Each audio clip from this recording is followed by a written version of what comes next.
Salut tout le monde, j'espère que vous allez bien. Aujourd'hui, je vais vous faire les vérifications intérieures de la Toyota Yaris Cross. Et dans cette vidéo-là, je vais intégrer les questions de vérification intérieure, plus les questions de sécurité. D'accord les amis? Donc ce sera pour la Toyota Yaris Cross. Donc on perd pas de temps, on commence. Alors, montrez la commande de réglage de hauteur des feux. Alors, ici... je vais leur montrer. Voilà. C'est là les amis. C'est cette commande là. D'accord? La commande de réglage de hauteur des feux. Ensuite.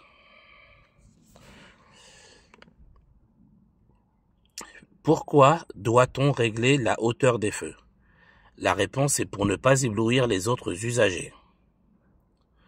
Mettez le rétroviseur intérieur en position nuit. Donc, ici, vous voyez, vous avez une petite manette. Voilà, c'est pareil là ou là. Voilà, d'accord? Et vous tirez vers le bas. Et là, vous avez mis le rétroviseur en position nuit. Quand vous soulevez vers le haut, vous le remettez en position normale. D'accord, les amis? Position nuit, position normale. Ensuite, quel est l'intérêt de la position nuit? C'est pour ne pas être ébloui par les feux d'un véhicule qui nous suit, qui serait en feu de route. C'est pour pas être ébloui par ses feux à lui. Faites fonctionner les essuie-glaces avant du véhicule sur la position la plus rapide. Donc là, il faut mettre le contact. Alors attendez. Ouais, c'est bon. Donc, position la plus rapide. Voilà, vous descendez tout en bas. D'accord les amis? Et là, vous éteignez en remontant tout en haut. En repoussant vers le bas complètement. Voilà, position la plus rapide. Ensuite, comment détecter leur usure en circulation? Ben, c'est simple, quand vous roulez, ça laisse des traces d'eau sur le pare-brise. Le fait que ça laisse des traces d'eau quand ça fonctionne, c'est que les balais d'essuie-glace sont en mauvais état. Vérifiez la présence du gilet haute visibilité. Donc c'est le gilet qui est orange ici. Voilà, c'est le orange ou il est jaune. Soit il est orange, soit il est jaune, ça dépend. Peu importe, de toute façon vous l'avez soit en orange, soit en jaune. Ça dépend des voitures. Des fois c'est ici, des fois ça peut être dans la boîte à gants.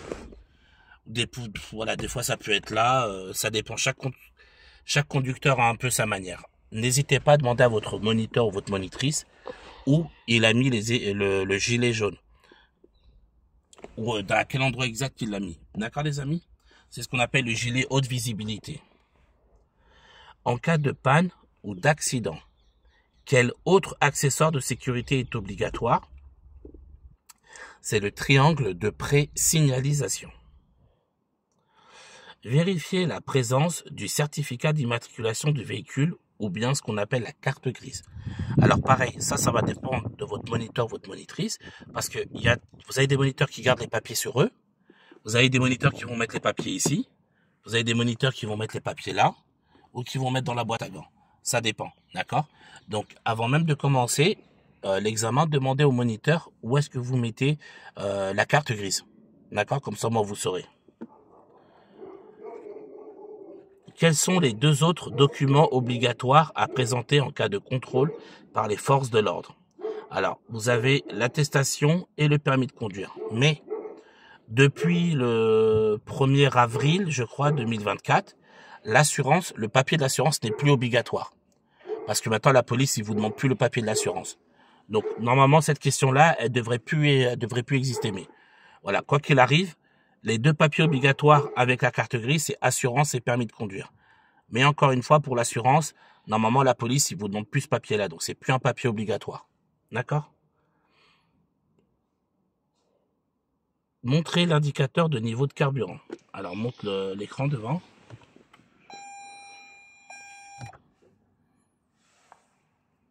Voilà, donc le niveau de carburant, il est là. Vous voyez là, le plein a été mis là. Donc là, la voiture, elle est remplie de carburant. Ensuite, quelles sont les précautions à prendre lors du remplissage du réservoir?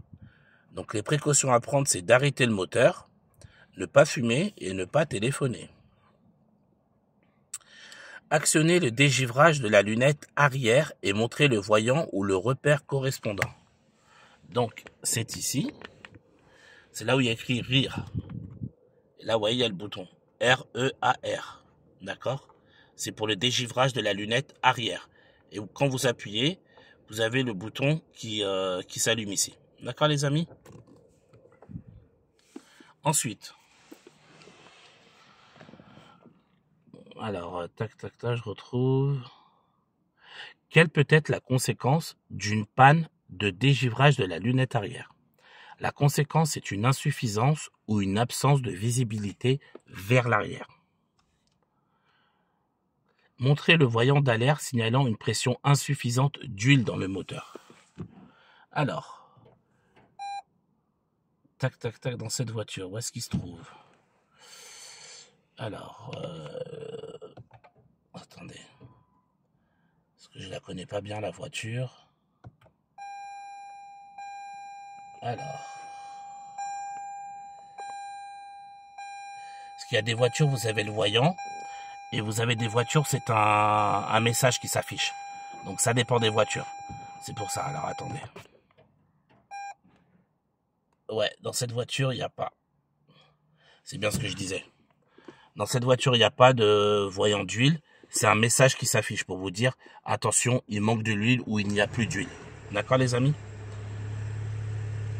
Quelles sont les conditions à respecter pour contrôler le niveau d'huile? Il faut que le moteur soit froid et il faut contrôler le niveau d'huile sur un terrain plat. Vérifiez la présence de l'éthylotest. Donc, pareil, ça dépend des collègues. Il y a des collègues qui mettent l'éthylotest dans la boîte à gants. Il y en a qui le rangent dans un autre endroit. Pareil, ça, ce sera demandé à votre moniteur, votre monitrice. Avant même de commencer l'examen, vous lui dites, voilà, où est-ce qu'il est l'éthylotest? D'accord? Comme ça, moi, vous saurez. Et comme ça, vous pourrez lui montrer. Parce que chaque moniteur a un petit peu sa cachette, quoi, on va dire. D'accord, les amis? Alors, tac, off, voilà. À partir de quel taux d'alcoolémie en période de permis probatoire est-on en infraction? Là, on parle d'une période probatoire. Donc, c'est 0,2 grammes. Donc, 0,2 grammes par litre, c'est-à-dire 0 verre pour quelqu'un qui n'a pas 3 ans de permis, qui a toujours le A derrière. Donc, c'est 0,2 grammes par litre de sang. Ok, le taux d'alcoolémie maximum autorisé pour un conducteur qui vient d'avoir son permis de conduire. Montrez la commande de réglage du volant. Donc c'est ici. Alors fais voir. Voilà. C'est ici. C'est cette commande-là. Vous voyez là, il y a le volant. C'est juste ici. Vous tirez vers le bas. Voilà. Vous réglez votre volant comme vous l'entendez. Et une fois que vous avez trouvé la bonne position, vous retirez vers le haut. Et voilà, d'accord? Donc c'est cette commande pour le réglage du volant. Ensuite, pourquoi est-il important de bien régler son volant? Citez 2 exemples. Le premier exemple, c'est le confort de conduite. Le deuxième, c'est l'accessibilité aux commandes. Le troisième, c'est la visibilité du tableau de bord. Et le quatrième, c'est l'efficacité des airbags. Donc là, il vous en demande d'en citer 2. Moi, je vous en donne 4. Mais il faudra en donner que 2. D'accord, les amis? Ensuite, positionnez la commande pour diriger l'air vers le pare-brise. Donc, c'est cette commande-là. D'accord? Où il y a écrit front. Voilà. Donc, c'est celle-ci. Citez 2 éléments complémentaires permettant un désembuage efficace. Donc, pour ça, le premier élément, c'est celui-là, pour l'air chaud ou l'air froid.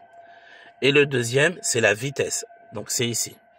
D'accord? Donc, cette première commande-là, vous la tournez soit vers la gauche pour le froid, soit vers la droite pour le chaud. premier élément complémentaire. Et le deuxième, c'est celui-là pour la vitesse. Vitesse 1, 2, 3 ou 4. D'accord? Alors, ensuite,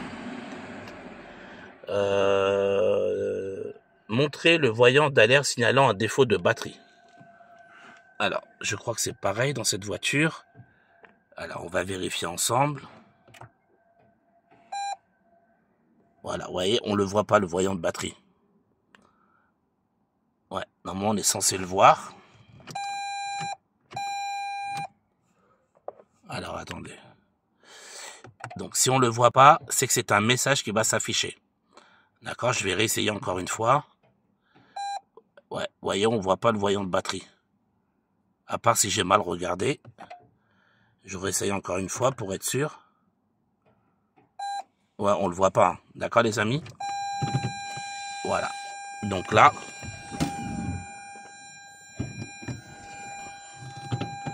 Ok. Donc là, normalement, c'est un message aussi qui va s'afficher. Un message comme vous disant, voilà, attention, il y a un manque de batterie ou quelque chose comme ça. D'accord, les amis?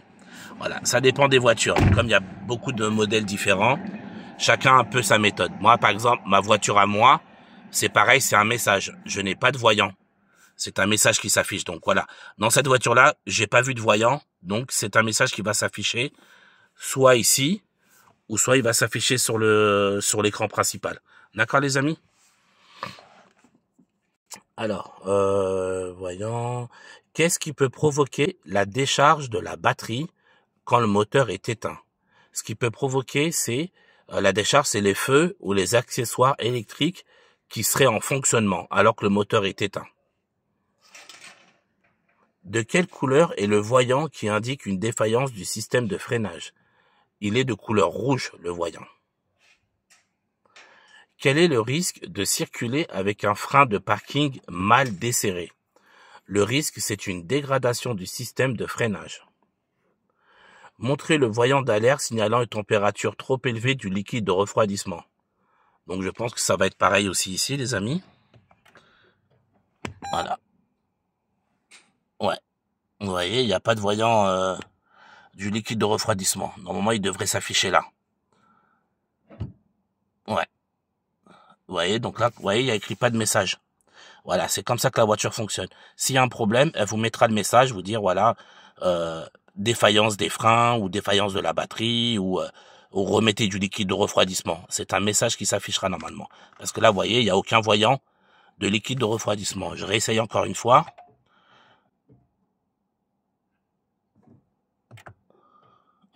Ouais, vous voyez, il n'y a pas de liquide de refroidissement.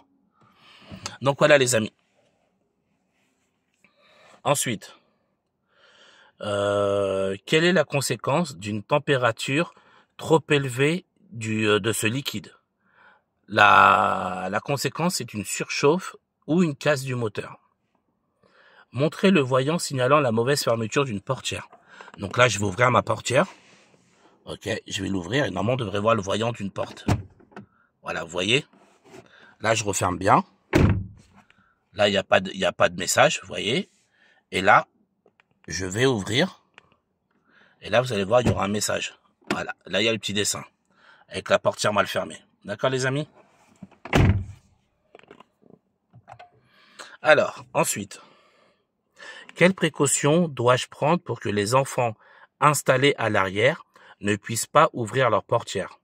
La précaution, c'est d'actionner la sécurité enfant sur les deux portières arrière. Actionner les feux de détresse. Donc là, c'est ici. Vous appuyez là.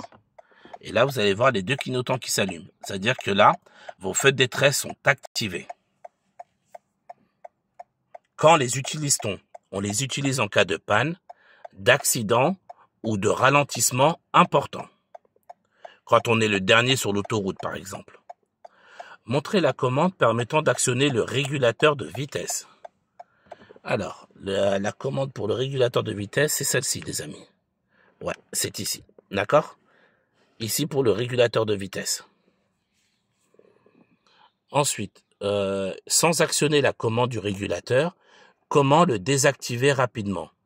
il faut soit appuyer sur la pédale d'embrayage ou soit sur la pédale de frein. Sans l'actionner, montrez la commande de l'avertisseur sonore. C'est là.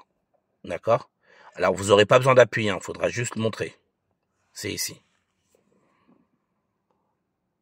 Ensuite, dans quel cas peut-on utiliser l'avertisseur sonore en agglomération? On peut l'utiliser uniquement en cas de danger immédiat. Montrez la commande permettant de désactiver l'airbag du passager avant.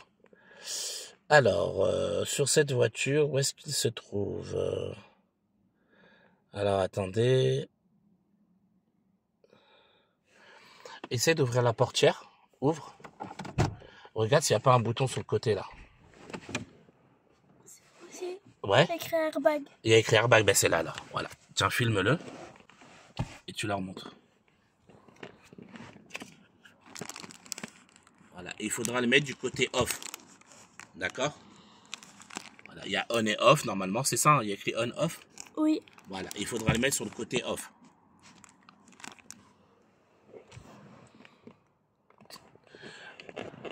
Alors, dans quelle situation doit-on le désactiver?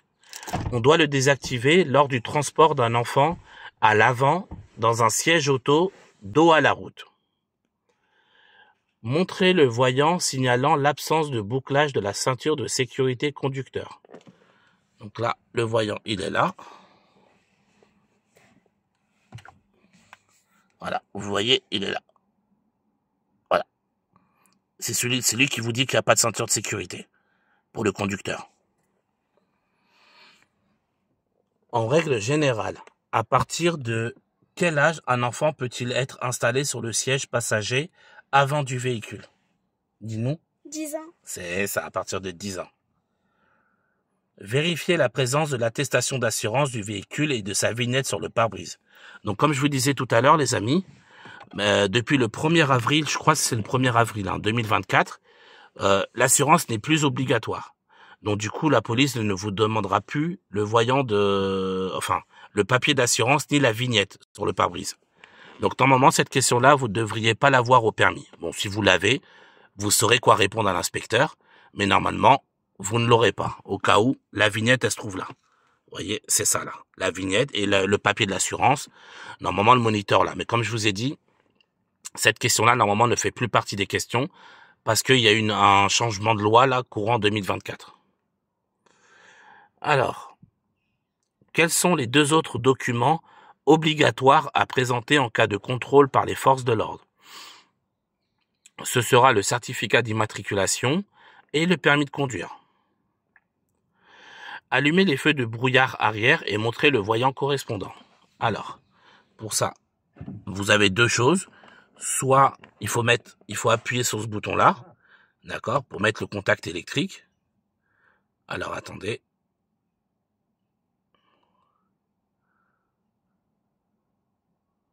Alors, est-ce qu'elle est en train de s'allumer ou de s'éteindre? Voilà, elle est allumée. Et donc là, pour activer, alors on a dit la question c'était quoi? Les feux de brouillard arrière. Donc, pour mettre les feux de brouillard arrière, vous devez déjà activer les feux de position, les feux de croisement. D'accord les amis? Voilà. Donc là, position et là, croisement. Donc on met les feux de croisement et ensuite vous faites tourner ça. Vous voyez là? Le voyant orange, c'est le feu de brouillard arrière. D'accord les amis? Voilà, donc feu de brouillard arrière, celui-là. Et il est orange. Ensuite, pouvez-vous les utiliser par forte pluie? La réponse est non. On n'active jamais les feux de brouillard arrière quand il pleut. Montrez comment régler la hauteur de l'appui-tête du siège conducteur. Alors, là je vais sortir. Tiens-moi ça 2 secondes. Pour vous montrer. Oui, alors, j'éteins les phares, pardon. Voilà, c'est bon, j'ai éteint les phares.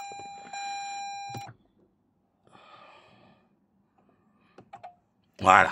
Donc,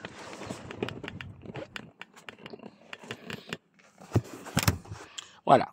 Pour régler, il faut appuyer là, vous voyez? Et là, vous soulevez ou vous baissez. Il faut appuyer, on soulève ou on baisse.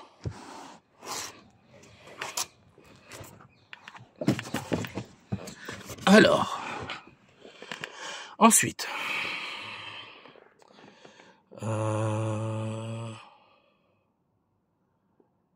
alors attendez, voilà, quelle est son utilité? Son utilité, ça permet de retenir le mouvement de la tête en cas de choc et de limiter les blessures. De quelle couleur est le voyant qui indique au conducteur que le feu de brouillard arrière est allumé? Il est de couleur orange. Quelle est la différence entre un voyant orange et un voyant rouge? Un voyant orange signale un élément important mais qui n'est pas dangereux. Par exemple, manque de carburant. C'est un élément important mais vous n'êtes pas en danger si vous n'avez plus de carburant. Et un voyant de couleur rouge, c'est un voyant qui signale un élément dangereux. Par exemple, manque de liquide de frein, manque d'huile moteur. Et donc là, il faut vous arrêter dès que possible. Montrez la commande de recyclage de l'air. C'est cette commande-là. Vous voyez là? Avec la voiture, avec la petite flèche à l'intérieur. C'est ça. Ensuite, quel peut être le risque de maintenir le recyclage de l'air de manière prolongée? Il y a un risque de mauvaise visibilité par l'apparition de buées sur les surfaces vitrées. Allumez les feux de route et montrez le voyant correspondant. Donc là, il faut mettre d'abord les feux de croisement. Donc 1, 2. Et ensuite, vous poussez la commande vers l'avant. Et là, vous voyez, il y a le voyant bleu. Pour revenir en feu de croisement, vous repoussez vers vous. Voilà, donc je recommence. Là, je suis sur 0, vous voyez. Auto à 0, donc une fois feu de position, 2 fois feu de croisement, et ensuite vous poussez vers l'avant. Et là, vous avez le voyant bleu qui s'allume, qui est les feux de route. Donc là, j'éteins tout. Hop, voilà. Alors, ensuite, quel est le risque de maintenir les feux de route lors d'un croisement avec d'autres usagers? Le risque, c'est d'éblouir les autres usagers. Vérifiez la présence du constat amiable dans le véhicule. Alors, c'est pareil. Dans chaque voiture, ça dépend un peu des moniteurs. Il y en a qui le mettent dans la boîte à gants. Il y en a qui le mettent dans le vide-poche à côté. Ça dépend des moniteurs. Il y en a peut-être qui le gardent sur eux. Donc, quand c'est comme ça, demandez à votre moniteur où est-ce qu'il a mis le constat amiable pour être sûr de ne pas vous louper. D'accord? Comme je vous ai dit, ça dépend des moniteurs. C'est pour ça que je vous montre pas d'endroit précis. Ça peut être dans la boîte à gants, ça peut être sur eux, ça peut être dans le vide-poche, ça peut être dans le pare-soleil. Voilà. Pensez à demander à votre moniteur ou votre monitrice avant. En cas d'accident, dans quel délai doit-il être transmis à l'assureur? Vous avez un délai de 5 jours. De quelle couleur est le voyant qui indique une défaillance du système de freinage? Le voyant est de couleur rouge. Quel est le risque de circuler avec un frein de parking mal desserré? C'est une dégradation du système de freinage.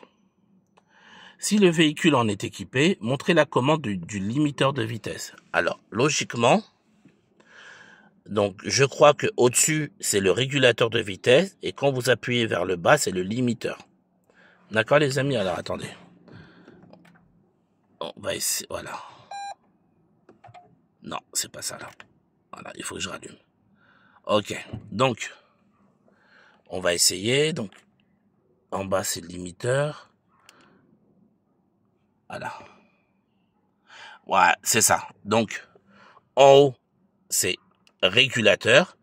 Et en bas, c'est le limiteur. D'accord, les amis?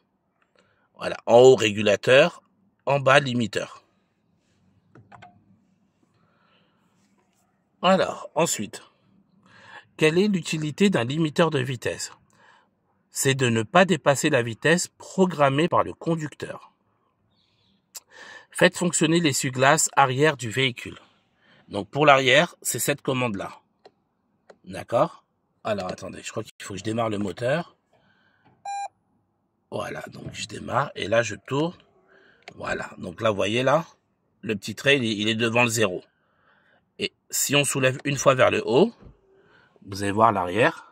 Alors, attendez. Tac, tac, tac. Ah oui, c'est vrai que ça va être compliqué avec le...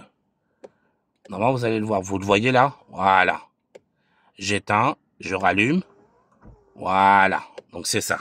Ok, donc c'est cette commande-là pour activer l'essuie-glace arrière. Pour une bonne visibilité vers l'arrière, en plus de l'utilisation de l'essuie-glace, quelle commande pouvez-vous actionner par temps de pluie? La commande à activer, c'est la commande de désembuage arrière. D'accord? Voilà, donc c'est celle-ci. Cette commande-là, avec le petit bouton qui s'allume. Ensuite, indiquez où se situent les attaches de type ISOFIX dans le véhicule. Donc là, ce sera à l'arrière. Alors attendez, je vais vous montrer ça.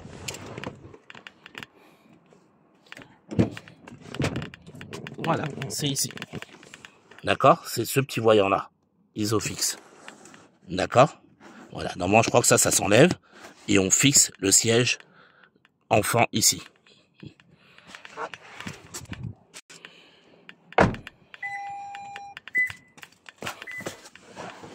Voilà. Alors, ensuite... tac, tac, tac, tac, tac. Peut-on fixer tous les sièges enfants sur des attaches de type ISOFIX? Non. C'est uniquement ceux qui sont compatibles avec le type d'attache ISOFIX. Les autres ne pourront pas être, n'étant pas compatibles, on ne peut pas les fixer. Montrez sur le tableau de bord le voyant indiquant une baisse de pression d'air d'un pneumatique. Alors...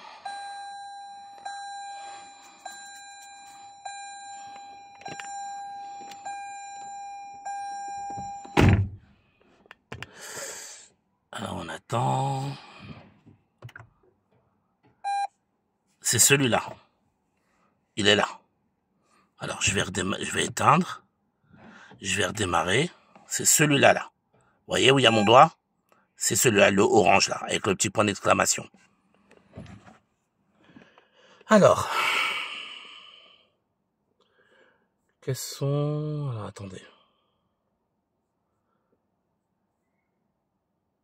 Voilà, à quelle fréquence est-il préconisé de vérifier la pression d'air des pneumatiques? C'est tous les mois. Ou avant les grands trajets. Par exemple, quand vous allez en vacances ou autre. Montrez la commande de réglage de hauteur des feux. Donc ça, on l'avait déjà montré tout à l'heure. C'est celle-ci. Elle est là. Voilà, c'est celle-là, elle est là. Alors, pourquoi doit-on régler la hauteur des feux? C'est pour ne pas éblouir les autres usagers. Mettez le rétroviseur intérieur en position nuit, donc ça on l'a déjà fait. Après, il y a des questions qui se répètent. Donc celles qu'on a déjà fait, on va les sauter. Faites fonctionner les essuie-glaces avant du véhicule sur la position la plus rapide. Pareil, on l'avait déjà fait tout à l'heure. C'est cette commande-là qu'il faut pousser complètement vers le bas. Voilà, vous voyez. Et après, pour éteindre, on remonte complètement vers le haut. Et là, c'est bon, ça s'arrête.